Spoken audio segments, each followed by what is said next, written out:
In the dark annals of American history, there exists a mansion in New Orleans that stands as a chilling testament to the horrors of the past. Known as the Lalaurie Mansion. Before proceeding forward, there is a strong trigger warning: physical abuse, violence, slavery, and child labor. This neoclassical residence held the sinister secrets of Madame Delphine Lalaurie and her third husband, Dr. Leonard Louis Nicholas Lalaurie, in the year 1832. The mansion, situated at Royal and Governor Nichols Streets, was a facade for the atrocities committed within its walls. Tales of the mistreatment of Lalaurie's slaves circulated through New Orleans, painting a picture of a household marked by cruelty and suffering.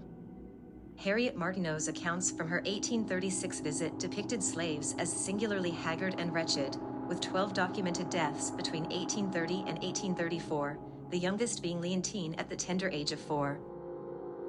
The breaking point came when a neighbor witnessed the tragic demise of 8-year-old Leah, who fell from the mansion's roof while attempting to escape punishment from Madame Lalaurie's whip.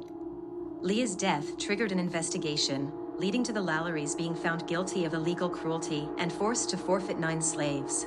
In April 1834, a fire broke out at the Lalaurie Mansion. Upon responding to a fire at the Lalaurie Mansion, authorities discovered a 70-year-old cook chained to the stove, claiming she had set the fire as a desperate act of self-harm. She had set the fire as a suicide attempt because she feared being punished. She said that slaves taken to the uppermost room never came back. The uppermost room held a grim secret: 7 slaves mutilated and suspended by the neck, their limbs stretched and torn.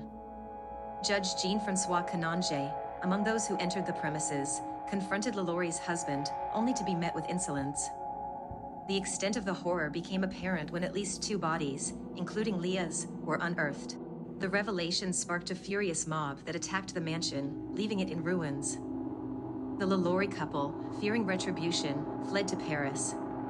In 1888, George Washington Cable recounted a popular but unsubstantiated story that Madame Lalaurie had died in France in a boar hunting accident. Though Madame Lalaurie died in Paris, legends persist that her body was brought back to New Orleans, currently buried in St. Louis Cemetery No. 1 in New Orleans. The mansion's fate took on a series of transformations, serving as a high school, conservatory of music, apartment building, refuge for delinquents, bar, furniture store, and luxury apartments. Actor Nicolas Cage briefly owned the mansion, but financial troubles led to its foreclosure. The property last changed hands in 2010 when it was purchased by current owner Michael Whalen for $2.1 million, $2.58 million in 2021. Today, the Lalaurie Mansion is a tourist attraction, infamous for its haunted reputation. Its dark history continues to captivate audiences, as evidenced by the collaboration of The Conjuring creators on a horror franchise centered around the mansion.